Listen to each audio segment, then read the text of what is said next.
Hola de nuevo, continuamos entonces con esta serie de videos introduciendo los primeros conceptos de teoría de conjuntos. Entonces, ahora vamos a hablar de los subconjuntos, ¿ok? Entonces, esencialmente, veamos, empecemos tal vez con un ejemplo para ir construyendo hacia dónde, qué es el concepto que queremos introducir. Entonces, tenemos a los números naturales como conjuntos, ¿verdad? N, Z, Q y R. También podemos pensar en otros conjuntos, como vimos en el video anterior, que, por ejemplo, el conjunto de los números primos, o el conjunto de los intervalos, perdón, no el conjunto de los intervalos, o un intervalo es un conjunto, ¿verdad? Es solo una forma particular de expresar un conjunto. ¿Cuál conjunto? El conjunto de todos los números reales que está entre los dos extremos, en este caso 1 y 2, ¿verdad? Noten que muchos de estos se relacionan de una forma muy particular. ¿En qué sentido? En que, digamos, todos los elementos de aquí, que al ser primos, son números naturales. Entonces, todos los elementos de aquí son también elementos de aquí. De igual forma aquí, todas estas cosas en el intervalo son elementos de los reales. Entonces, de hecho, en general tenemos aquí, por ejemplo, que todos los números naturales son también números enteros. Todo entero es un número racional. Todo racional es un número real. Y todo primo es un número natural. O todo número en el intervalo 1 a 2 es un real. ¿Okay? Entonces esto nos sugiere que hay una relación entre estos dos conjuntos y esa relación, entonces la vamos a formalizar. ¿Ok? Vamos a decir entonces, dado A y B, decimos que A es un subconjunto de B o alternativamente que A está contenido en B, si todo elemento de A es elemento de B. ¿Ok? Entonces, vamos a escribir esto de esta forma. Noten la diferencia, ¿verdad? Con el pertenece. Esto es muy distinto al pertenece, pues hay que tomarlo en cuenta. ¿Ok?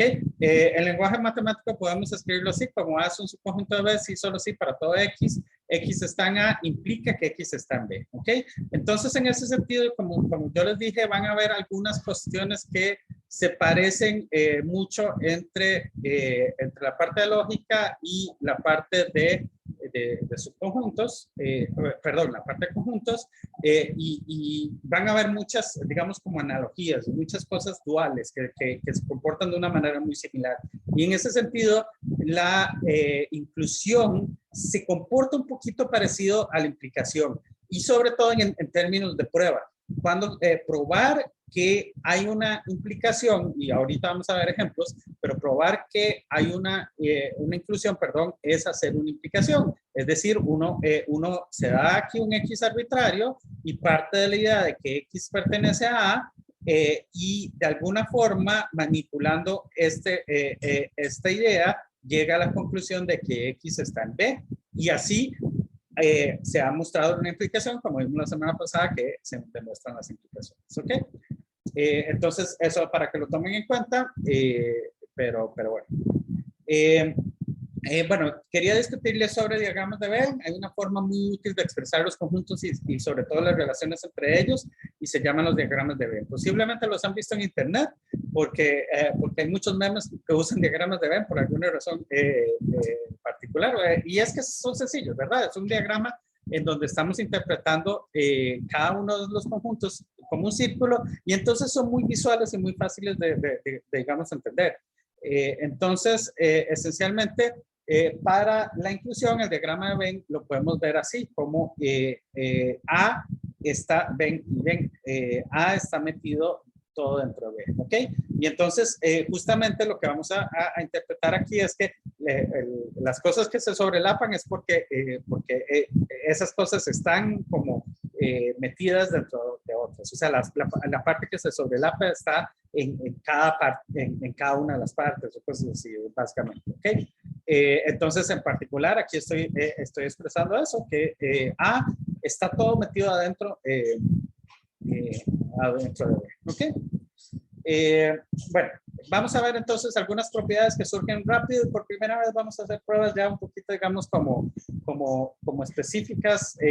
Digamos, ya hemos hecho bastantes pruebas y cosillas así, pero ahorita vamos a hacer pruebas reales. O sea, no que las otras pruebas no sean reales. No sé qué estoy diciendo.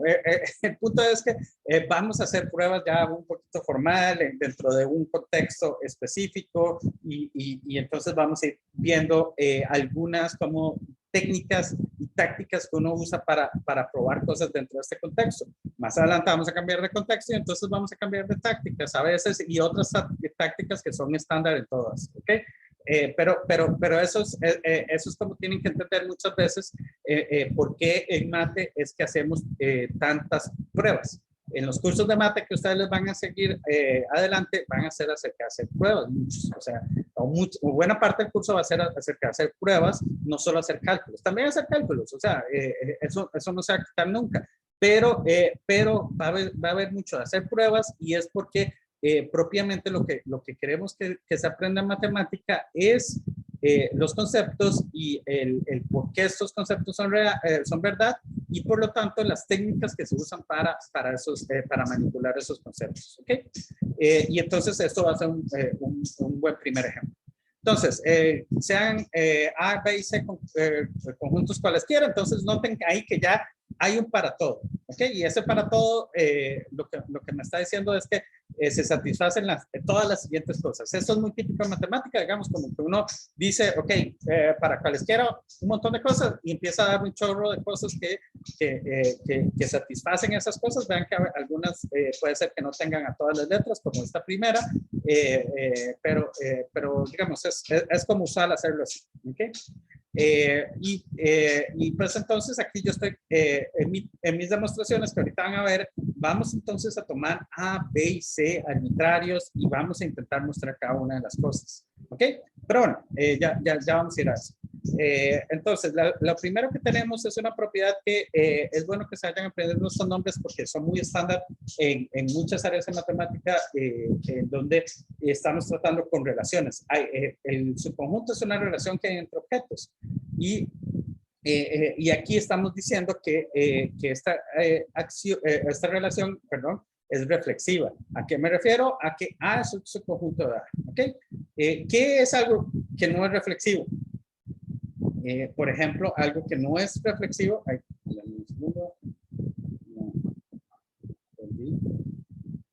Algo que no es reflexivo es el pertenece, por ejemplo. X no pertenece a X.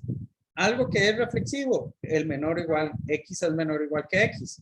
Algo que no es reflexivo, el menor estricto, X no pertenece a X. Y entonces así hay varias cosas que tienen esta propiedad de ser reflexivas, que se relacionan ellas consigo mismas y otras que no. ¿Okay? De hecho, en una parte del curso vamos a analizar un poquito con más detalle estas propiedades. ¿Ok? Pero la propiedad de sí entre relaciones, no esta propiedad o alguna de esas, eso también lo vamos a hacer, pero son como distintos ángulos, digamos, del mismo punto.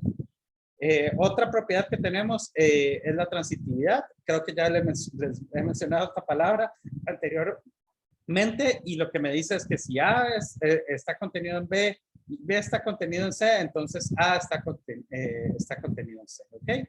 Y pues esencialmente, de nuevo, esta propiedad de transitividad es verdadera para el pertenece, pero hay cosas como perdón, para la inclusión, pero para cosas como el pertenece no lo es, ¿ok?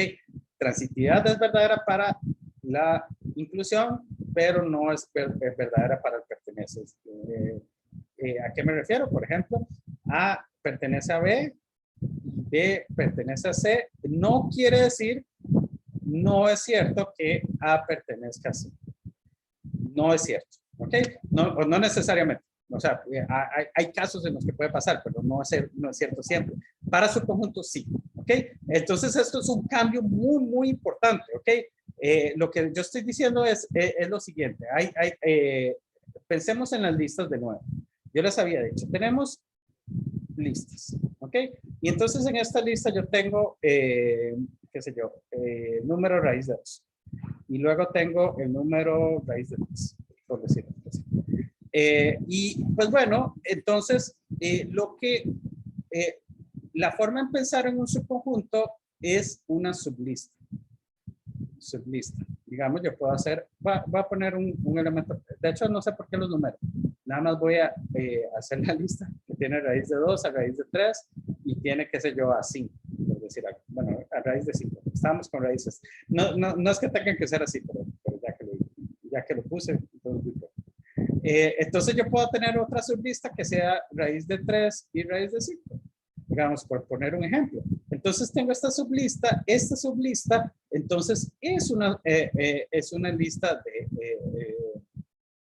o sea, esta es una sublista de aquí, entonces se da esta relación, ¿ok? Pero el raíz de 2 es un elemento de esta, raíz de 2 pertenece a esta, mientras que toda la sublista es un subconjunto de esto, ¿ok? Básicamente va por aquí. Y lo que les decía con eso es que yo puedo todavía hacer una sublista de esta lista en donde solo tengo raíz de 5, por poner un ejemplo. Solo tengo raíz de 5 y entonces lo que les estoy diciendo es, dame un segundo.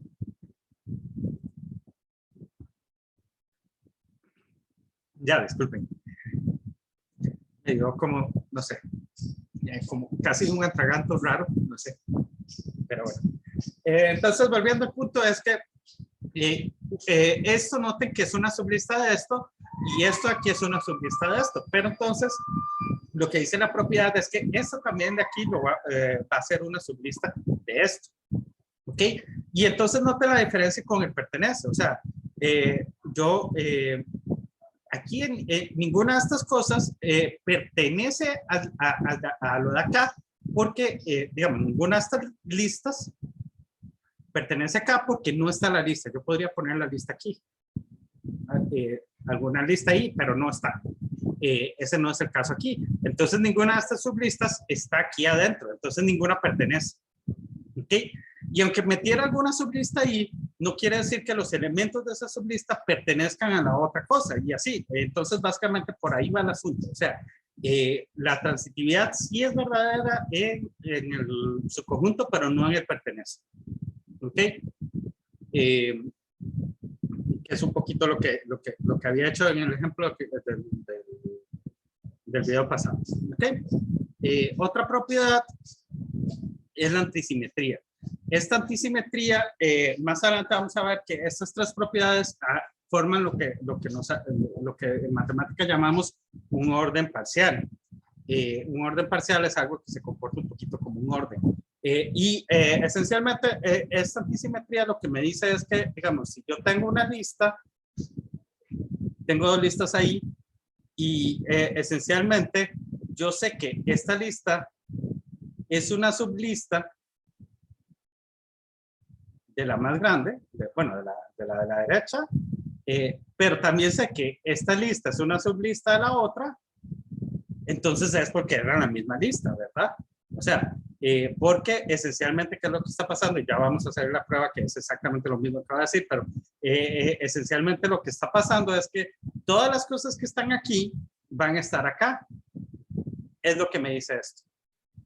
Y esta otra cosa me dice que todas las cosas de acá van a estar acá. Entonces no hay forma de que falte algo, ¿verdad? Porque todo lo que ya estaba acá va a estar en este y todo lo que ya estaba acá va a estar en el otro. Entonces, por ahí va la idea. De hecho, no, lo vamos a mostrar por proyección, entonces ahí lo van a ver. Y el otro detalle, y esta es una propiedad muy importante, es que el vacío siempre es un subconjunto a cualquier otro conjunto. No importa cuál conjunto, el vacío es un subconjunto de él, ¿ok? Entonces, eso es una propiedad bastante útil y pues es bueno tenerlo. Okay, todas estas cosas son muy útiles.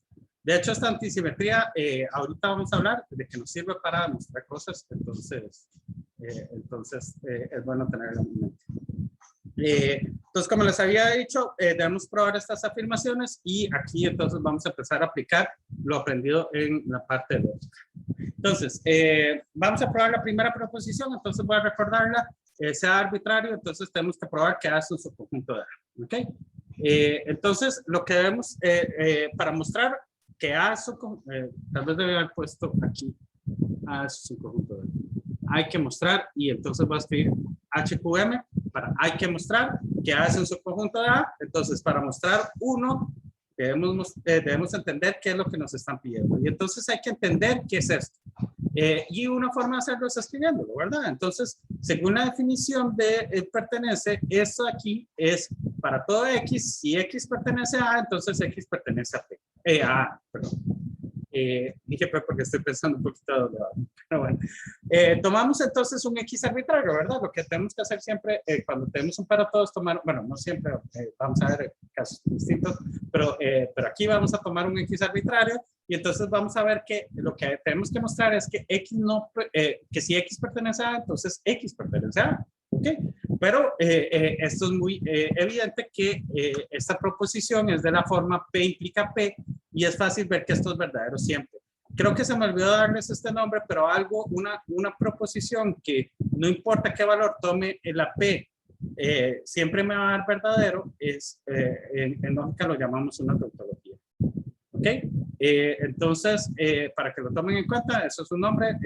Una tautología es una proposición que es verdadera sin importar el valor de verdad de sus variables. ¿Ok? Siempre me da verdadera. Como en este caso, ¿qué es lo que pasa? Si P es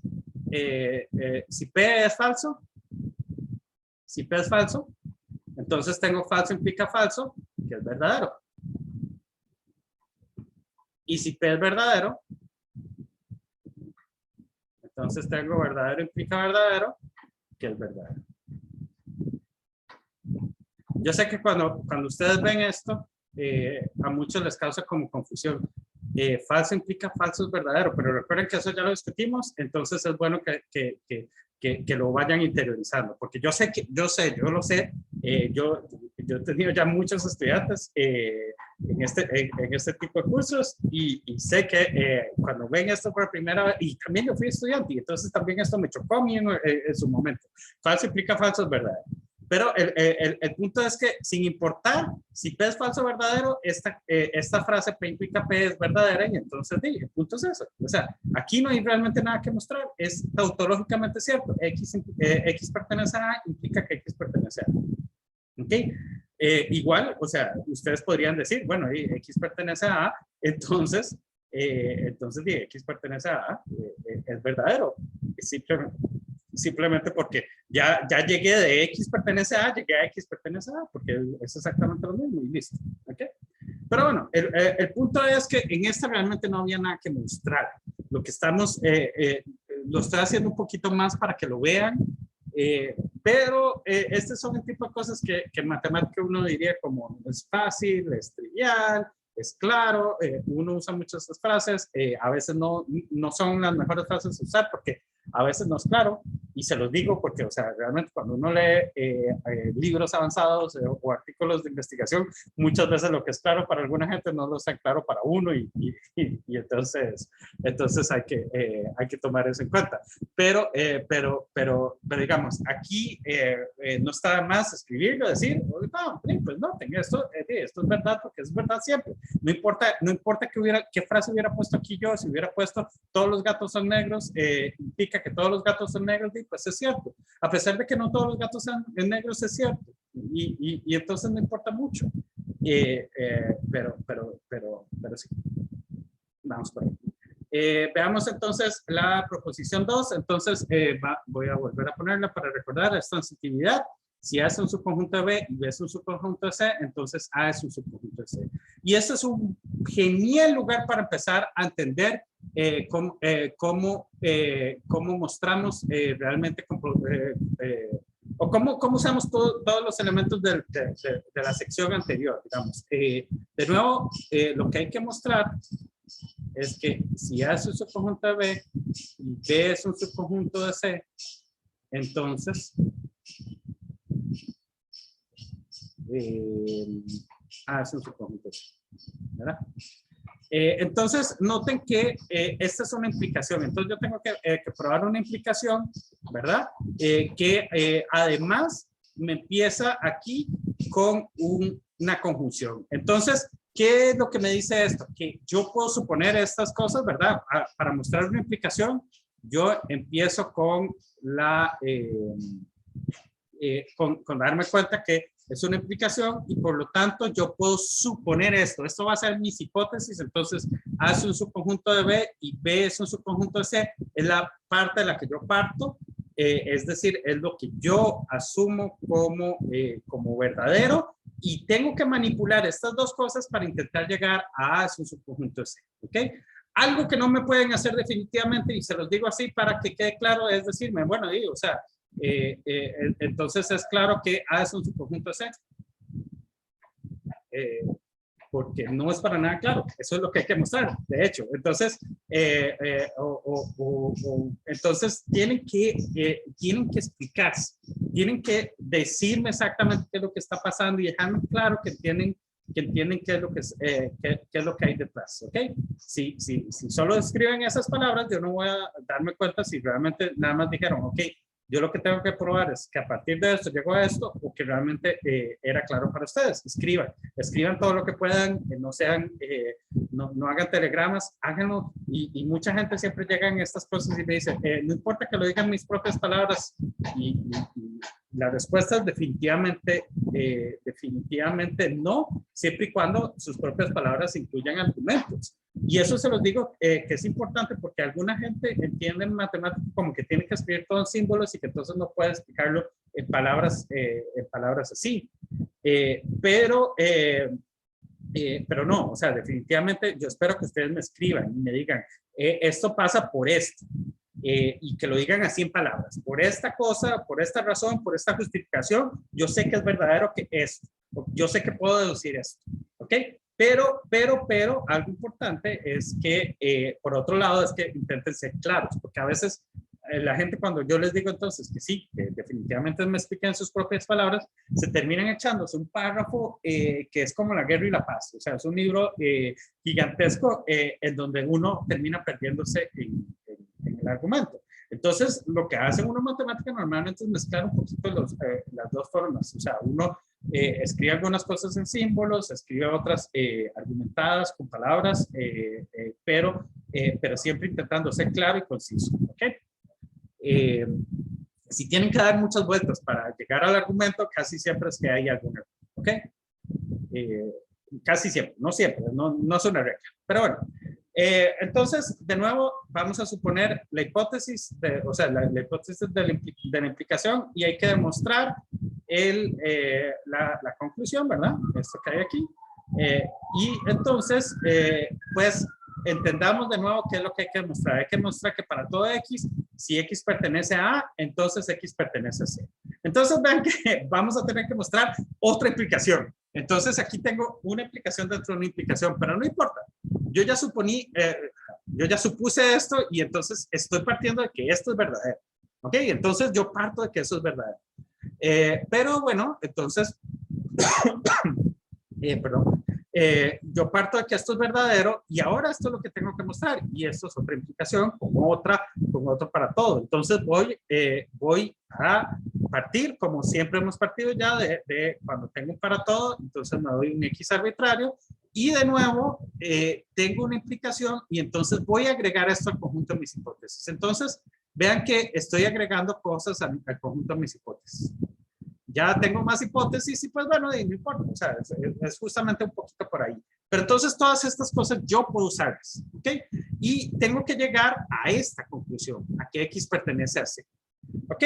Pero entonces tenemos que entender un poquito qué es lo que qué es lo que nos dicen las hipótesis. Esta nos dice que X está en A y yo tengo que llegar a que X está en C. Ahora, yo recuerdo que, por otro lado, y voy a entonces hacerlo en otro color para que quede un poquito más claro. Yo sé que esta cosa aquí, lo que quiere decir, traduciéndolo, es que para todo X, y voy a usar X, no importa porque es una variable muda, digamos, para todo X, si X está en A, entonces X está en B. Ok. Noten que, o sea, esta es mi hipótesis, esto es cierto para todo X, entonces en particular para este X que me estoy dando, entonces es cierto que si yo agarro este X que tengo aquí, va a ser cierto que X está en A, va a ser cierto esta hipótesis. Entonces, como me doy cuenta que esto es verdadero, la única forma de que esta hipótesis sea verdadera es que esto de aquí es verdadero. Entonces, yo puedo concluir por A que X pertenece a B. ¿Ok? ¿Verdad? Porque, y a la larga no tienen que, como les digo, pueden escribir un poquito más así como está aquí. Aquí yo lo estoy haciendo escribiendo muchas cosas y haciendo referencia a muchas otras, un poquito para que les quede claro de dónde están las cosas o cómo es que uno razona. Pero en el momento de escribir ya propiamente ustedes lo escriben como está escrito, ¿no? Ahí, básicamente. Entonces, sea X arbitrario, yo supongo que X está en A. Esta es una hipótesis extra que agregué porque tengo esta implicación que quiero mostrar. Esta implicación quiero mostrarle, entonces agregué esta hipótesis extra y al agregar esta hipótesis extra digo, ok, aquí hay un A y aquí hay un A. Entonces, tal vez puedo usar esta otra hipótesis. Vean que tengo tres hipótesis, A, B y, digamos, esta C. Entonces, tengo tres hipótesis y puedo usar C en conjunción con A para demostrar que X está en B, porque esencialmente eso es lo que me dice la implicación. Y a la larga no es necesario que reescriban este tipo de cosas, sino porque ya les va a salir natural que A sea su conjunto de B, es en cualquier momento en que yo pueda mostrar que X está en A, entonces ya pude mostrar que X también está en B. ¿Ok? Y entonces en ese sentido o en ese contexto ya yo tengo que X está en B. Pero entonces luego me doy cuenta que la B lo que me dice es justamente lo mismo, que si yo tengo que X está en B, X está en C, pero yo ya había concluido que X está en B, entonces por B yo puedo concluir además que X está en C. ¿Ok? Y entonces por ahí va la idea. Pero justamente y eso era lo que yo quería mostrar. Yo quería mostrar que si X está en A, necesariamente voy a tener que X está en C. A partir de que X está en A, mostré que X está en C. Esto lo que quiere decir es que mostramos justamente esto de aquí, que era nuestro objetivo. ¿Ok? Entonces ahí tienen la prueba limpio, sean A, B y C arbitrario, suponga que A es un subconjunto de B y que B es un subconjunto de A. Hay que mostrar que para todo X en A, para todo X y X está en A, entonces X está en C, sea X arbitrario, suponga que X está en A. Por A podemos concluir que X está en B, por B podemos concluir que X está en C. Entonces, ya hemos mostrado lo que queremos. Las pruebas usuales van a terminar acá. Esto es un poquito una aclaración para que les entiendan que ahí es donde está, que ahí ya hemos concluido, ahí ya hemos hecho lo que necesitábamos hacer. ¿Ok? Bueno, la proposición 3. Les cuento que usualmente eso se ve como un axioma en la teoría de conjuntos básica, pero igual vamos aquí a usar, a justificarlo usando lógica. Y la razón es simplemente de que esencialmente definimos la implicación, la inclusión como una implicación, y entonces lo que voy a decir en cierta medida tiene algo que ver con esto de cómo funciona la implicación y de cómo son conceptos en cierta medida duales. ¿Por qué? Esencialmente, bueno, de hecho, veamos a ver qué es lo que yo tengo que mostrar.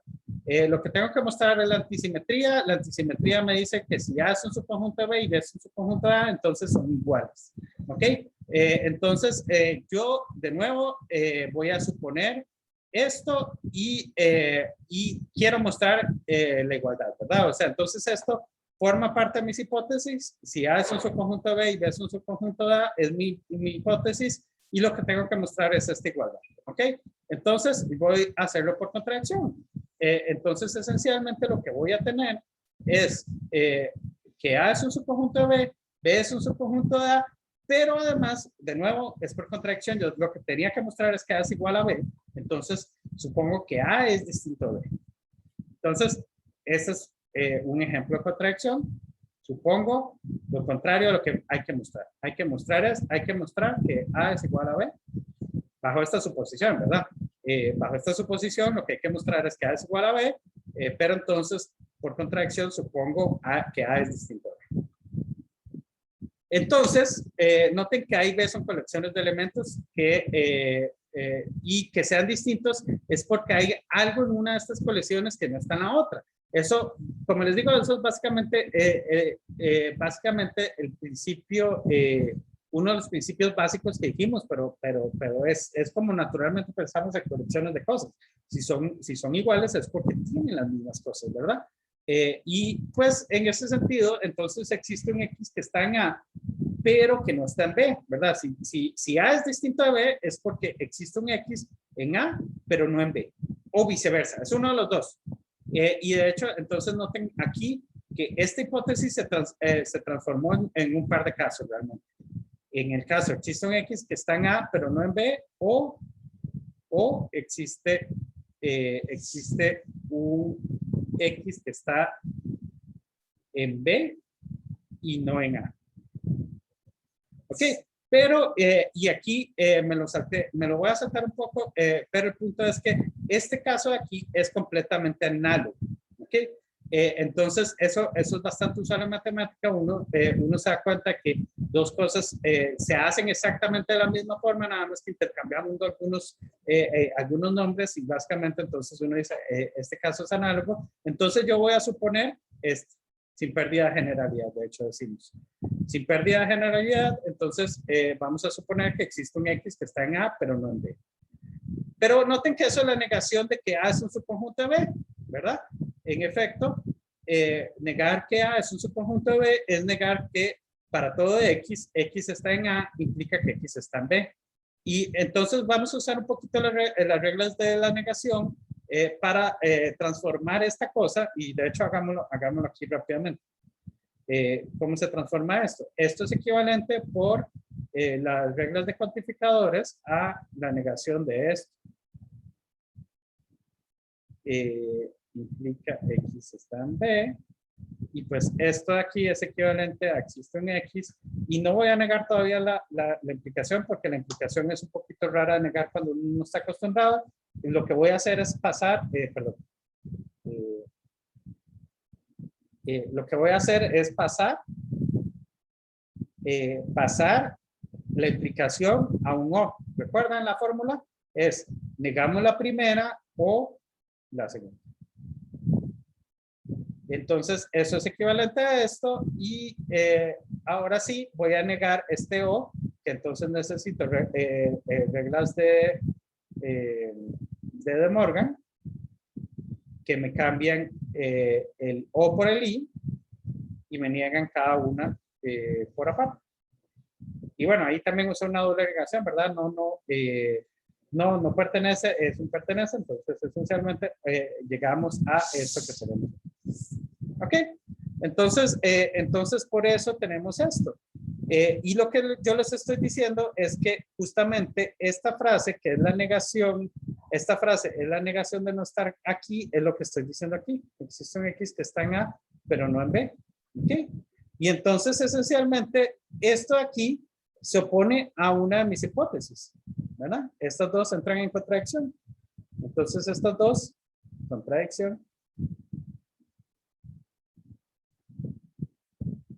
Y por lo tanto, A tiene que ser igual a B. ¿Okay? Realmente, aquí debía haber escrito el otro caso, o como mínimo decir, este caso es análogo. No siempre los casos son análogos, entonces tengan cuidado con usar eso de son análogos. Ok, yo creo que voy a parar este video aquí y dejar esto un poquito para la clase porque es un poquito más práctico. Esencialmente, aquí vamos a empezar ya a ver, porque aquí usé estas propiedades un poquito para hacerlas, o sea, ¿cómo es?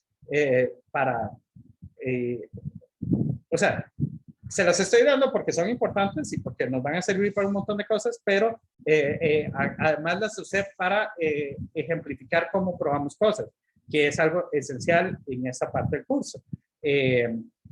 Pero además, el punto es que lo podemos usar para otras cosas. Y una de esas esenciales es probar la igualdad. La antisimetría, bueno, van a haber dos partecillas, pero la antisimetría me da una forma en la que yo puedo probar que dos cosas son iguales. Simplemente tengo que hacer esto. Y entonces eso lo vamos a analizar en la clase el próximo viernes. Y esto además también, vamos a hablar un poquito de algunas cosas que tienen que ver con el vacío, cómo se prueban cosas por vacuidad, que es una forma en la que mostramos cosas, sobre todo cuando hay referencias a conjuntos, pero bueno, eso lo voy a dejar para la clase y entonces con esto termino los videos para este viernes. ¿Ok? Hasta luego.